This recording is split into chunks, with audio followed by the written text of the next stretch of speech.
ಮತ್ತೆ ಮನೆಯವ್ರು ಎಲ್ರು ಅವರೆಲ್ಲ ಎಲ್ಲಿ? ಅಲ್ಲೇ ಅವ್ರೆಲ್ಲಿರ್ಬೇಕೋ ಅಲ್ಲೇ ಪೊಲೀಸ್ನವ್ರು ಅರೆಸ್ಟ್ ಮಾಡಿ ಕರ್ಕೊಂಡೋದ್ರು. ನಿನಗವ್ರು ಮಾಡಿದ್ದಕ್ಕೆ ಯಶೋಧರ ಸೇಡ್ ತೀರಿಸ್ಕೊಂಡ್ರು, ಎಲ್ಲಾರನ್ನೂ ಒಳಗ್ ಹಾಕಿಸ್ಬಿಟ್ರು. ಚಿಕ್ಕ ಯಜಮಾನ್ರು ನಿನ್ನ ಹತ್ರ ತುಂಬಾ ಕೆಟ್ಟದಾಗ ನಡ್ಕೊಂಡ್ರು, ಅವ್ರಿಗೆ ಸರಿಯಾಗಿ ಶಿಕ್ಷೆ ಆಯ್ತು. ಏನು? ಹೌದು ಮಗಳೇ, ಇನ್ನು ನೀನು ಇವ್ರು ಕೊಡೋ ಕಷ್ಟಗಳನ್ನೆಲ್ಲ ಸಹಿಸಬಾರ್ದು ಮಗಳೇ. ನಿನಗೆ ಆ ತಾಯಿ ಕೃಪೆ ಇದ್ದಿದ್ರಿಂದ ನೀನು ಸಾವಿನ ದವಡೆಯಿಂದ ಹೊರಗೆ ಬಂದೆ. ಇಲ್ಲಿ ಎಲ್ಲರೂ ನಿನ್ನ ಪರಲೋಕ ಕಳ್ಸಕ್ ಎಲ್ಲ ತಯಾರಿನೂ ಮಾಡ್ಬಿಟ್ಟಿದ್ರು. ನಾವಿವಾಗ ಪೊಲೀಸ್ ಹತ್ರ ಹೋಗಿ ಎಲ್ಲ ಸತ್ಯನೂ ಹೇಳ್ಬಿಡೋಣ. ಆ ಕೌಶಿಕ್ನಂತೂ ಹುಚ್ಚಾಸ್ಪದ. ಸಾಕು ಚಿಕ್ಕಿ, ಕೌಶಿಕ್ ಅವ್ರ ವಿರುದ್ಧ ಇನ್ ಒಂದ್ ಮಾತು ಕೇಳಕ್ ಇಷ್ಟಪಡಲ್ಲ ನಾನು. ಮಗಳೇ, ನಾನು ನಿನಗೆ ಒಳ್ಳೇದಾಗ್ಲಿ ಅಂತ. ಒಳ್ಳೇದು? ಇದು ಒಳ್ಳೇದಾದ್ರೆ ಕೆಟ್ಟದ್ ಯಾವ್ದು ಚಿಕ್ಕಿ? ಇದಿಷ್ಟು ನಿಮ್ ಕಾರಣದಿಂದ ಆಗಿರೋದು. ನಿಮ್ದೇನು ತಪ್ಪಿಲ್ಲ ಅಂತ ಸಾಬೀತ್ ಮಾಡಕ್ಕೆ ನಾನ್ ನಿಂತಿರ್ಲಿಲ್ಲ ಅಂದಿದ್ರೆ ನನ್ನ ಕೌಶಿಕ್ ಅವ್ರ ಮಧ್ಯೆ ದೂರ ಜಾಸ್ತಿ ಆಗ್ತಿರ್ಲಿಲ್ಲ. ನೀವು ಅಮ್ಮನ ಮೇಲೆ ಆರೋಪ ಮಾಡಿದ್ರಿ ಅಲ್ವಾ? ಅವರಂತೂ ಕೌಶಿಕ್ ಅವ್ರ ಹತ್ರ ಹೇಳಿರ್ಲಿಲ್ಲ ಅವರು ನಿರಪರಾಧಿ ಅಂತ ಸಾಬೀತ್ ಮಾಡೋದಿಕ್ಕೆ. ಆದ್ರೆ ನೀವ್ ಯಾಕೆ ನಮ್ಮಿಬ್ರು ಮಧ್ಯ ಅಡ್ಡಗೋಡೆಯಾಗಿ ನಿಂತ್ಕೊಂಡಿದ್ದೀರಾ?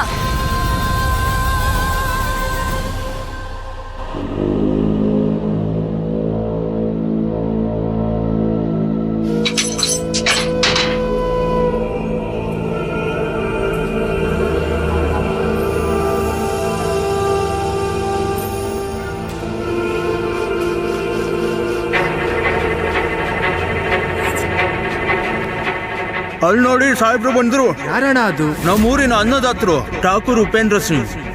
ಈ ಊರಿನ ಆದರ್ಶ ವ್ಯಕ್ತಿ. ಊರೇ ನಡೀತಿರೋದು ಇವ್ರ ಫ್ಯಾಕ್ಟ್ರಿ ಮತ್ತೆ ವ್ಯವಸಾಯದಿಂದ.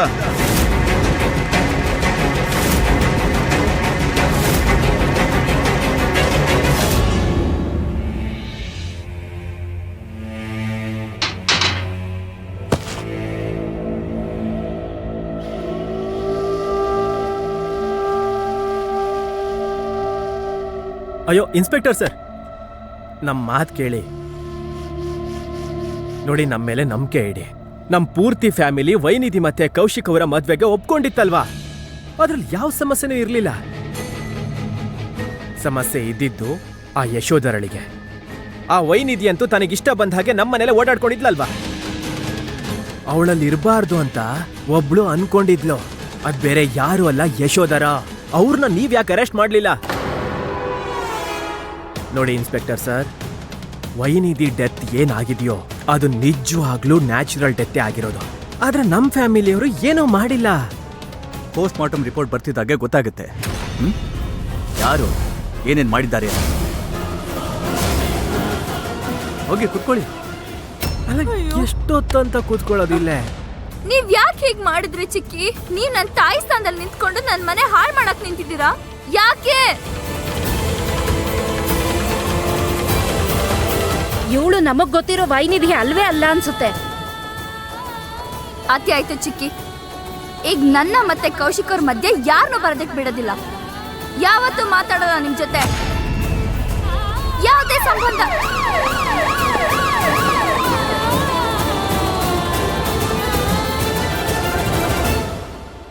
ನಾವು ಹಾಸ್ಪಿಟ್ಲಿಂದ ಬಂದಿದ್ದೀವಿ. ಡೆಡ್ ಬಾಡಿ ಎಲ್ಲಿದೆ?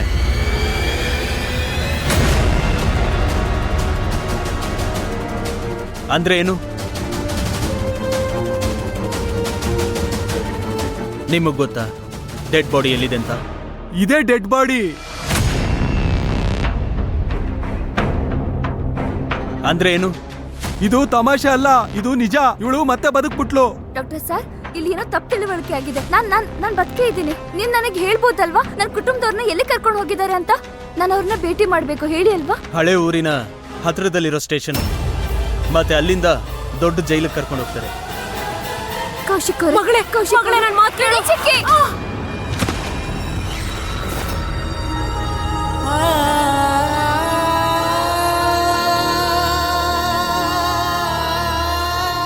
ನೋಡಿ, ತುಂಬಾನೇ ಆರೋಪಗಳಿವೆ. ಫಿಸಿಕಲಿ ಮತ್ತೆ mental torture to the point of death. ಮತ್ತೆ ಹುಡುಗನ್ ಮೆಂಟಲ್ ಕಂಡೀಷನ್ ನ ಮದುವೆಗೂ ಮುಂಚೆ ಹೇಳ್ದೇ ಇದ್ದಿದ್ದು. ಈಗ ಬೇಲು ಕೋರ್ಟಿಂದಾನೇ ಸಿಗ್ಬೇಕು. ಕೋರ್ಟು 3 ದಿನಕ್ಕೆ ರಜಾ ಇದೆ. 3 ದಿನ? ನಾವು 3 ದಿನ ಇಲ್ಲೇ ಸಾಯ್ಬೇಕಾ? ಏನಾದ್ರೂ ಮಾಡಿ, ಲಾಯರ್ ಸಾಹೇಬ್ರೆ ಏನಾದ್ರೂ ಮಾಡಿ. ಸರಿಯಾಗಿ ಹೇಳಿದ್ರಿ. ನೀವಿಲ್ಲಿರೋದಕ್ಕೆ ಹೇಗೆ ಸಾಧ್ಯ? ನಿಮ್ದು ಇಷ್ಟೊಂದು ದೊಡ್ಡ ಕುಟುಂಬ ಅಲ್ವಾ? ಅದಕ್ಕೆ ನಾವು ನಿಮ್ಮನ್ನ ದೊಡ್ಡ ಜೈಲಿಗೆ ಕಳಿಸ್ತಾ ಇದ್ದೀವಿ. ಓಕೆ?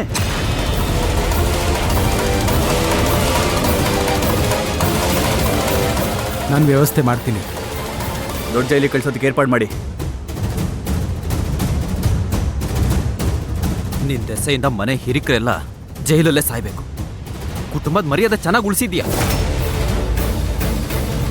ಅವನ್ಗ್ಯಾಕೆ ಆರೋಪ ಹೊರಿಸ್ತಿದ್ಯಾ? ಹಾಗೆ ನೋಡಿದ್ರೆ ನಾವೆಲ್ಲರೂ ಆರೋಪಿಗಳೇ. ನಾವೆಲ್ಲರೂ ವೈನಿಧಿಯ ಪತಿ ಧರ್ಮನ ಅವಹೇಳನ ಮಾಡಿದ್ವಿ. ಅದ್ರ ಜೊತೆಗೆ ಅವಮಾನನೂ ಮಾಡಿದ್ವಿ. ಅದ್ರ ಪರಿಣಾಮನ ನಾವು ಅನುಭವಿಸ್ಲೇಬೇಕಲ್ವಾ? ಅತ್ತೆ, ನೀವೇನ್ ಮಾಡ್ತಿದ್ದೀರಾ?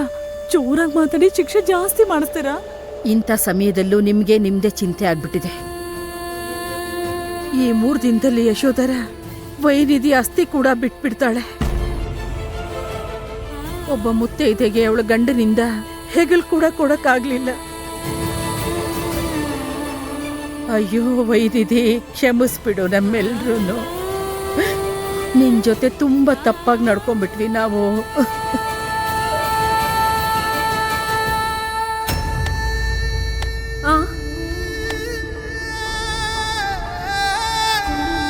ನಂಬಕ್ಕೆ ಆಗ್ತಿಲ್ಲ ವೈನಿಧಿ ನಿನ್ನ ಹತ್ರ ಹೀಗೆ ನಡ್ಕೊಂಡ್ಲು ಅಂತ.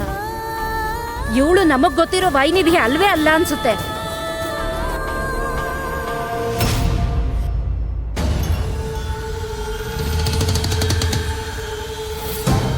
ನೀವೆಲ್ಲ ಹಿಂದೆ ಹೋಗಿ ಹಿಂದಕ್ಕೆ ಹೋಗಿ. ಇಂಥ ದೊಡ್ಡ ನ್ಯೂಸ್ ನ ಹೇಗ್ರಿ ಬಿಡಕ್ಕಾಗುತ್ತೆ? ದೊಡ್ಡ ಕುಟುಂಬದ ಸೊಸೆಯ ಹತ್ಯೆ, ಇದು ಫ್ರಂಟ್ ಪೇಜ್ ನ್ಯೂಸ್. ಹೇಳಿ ಸರ್, ನೀವು ನಿಮ್ ಹೆಂಡತಿನ ಯಾಕೆ ಕೊಲೆ ಮಾಡಿದ್ರಿ?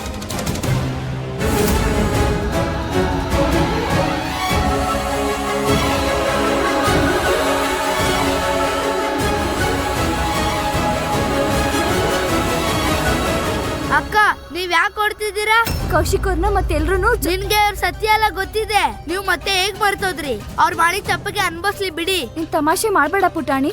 ನಾನ್ ನನ್ನ ಕುಟುಂಬದವ್ರನ್ನ ಕಾಪಾಡ್ಲೇಬೇಕು. ನಾನು ಹೋಗ್ತೀನಿ. ನೆನ್ಪ್ ಮಾಡ್ಕೋ ಅಕ್ಕ, ನೀನು ನಿನ್ ಕಣ್ಣಿಂದಾನೇ ನೋಡಿದ್ದೆ. ಇವಾಗ ಸ್ವಲ್ಪ ಹೊತ್ತು ಮುಂಚೆ ಆ ಯಮದ್ ದ್ವಾರ, ಆ 7 ಪ್ರಶ್ನೆ. ಯಾಕೆ ಏನೇನೋ ಮಾತಾಡ್ತಿದ್ಯಾ ಪುಟಾಣಿ? ನನ್ಗೆ ಟೈಮ್ ಇಲ್ಲ. ನಾನು ನಿನ್ನ ಹತ್ರ ಆಮೇಲೆ ಮಾತಾಡ್ತೀನಿ, ಆಯ್ತಾ? ನಾನೀಗ ಹೋಗ್ಲೇಬೇಕು, ಲೇಟ್ ಆಗೋಗಿದೆ. ಕಾಪಾಡು ಅಮ್ಮ. ನನ್ನಿಂದಾಗಿ ಇಡೀ ಕುಟುಂಬದವರು ಜೈಲ್ಗೆ ಹೋಗ್ಬೇಕಾಗಿ ಬಂದ್ರೆ ಆಗ ನಾನು ಯಾವತ್ತೂ ಕ್ಷಮಿಸ್ಕೊಳ್ದಿಕ್ಕಾಗಲ್ಲ. ಈ ರೀತಿ ಯಾಕಾಯ್ತು ಅಂತ ನೀವು ನಮಗೆ ಹೇಳ್ತೀರಾ?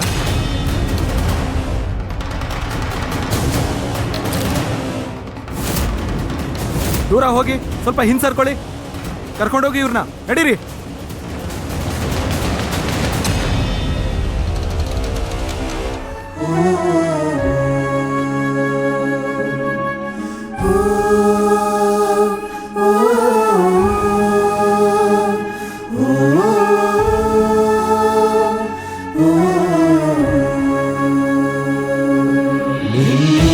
ನನ್ನದಾಯಿತು ಎಲ್ಲ, ನೀನಿಲ್ಲವಾದರೆ ಏನಿಲ್ಲ. ಪ್ರತಿ ಖುಷಿಗ ಬಂತು ಬಳಿ, ನೀ ಬಿಟ್ಟು ಹೋದರೆ ಬದುಕು ಬಿರುಗಾಳಿ. ಪ್ರಿಯ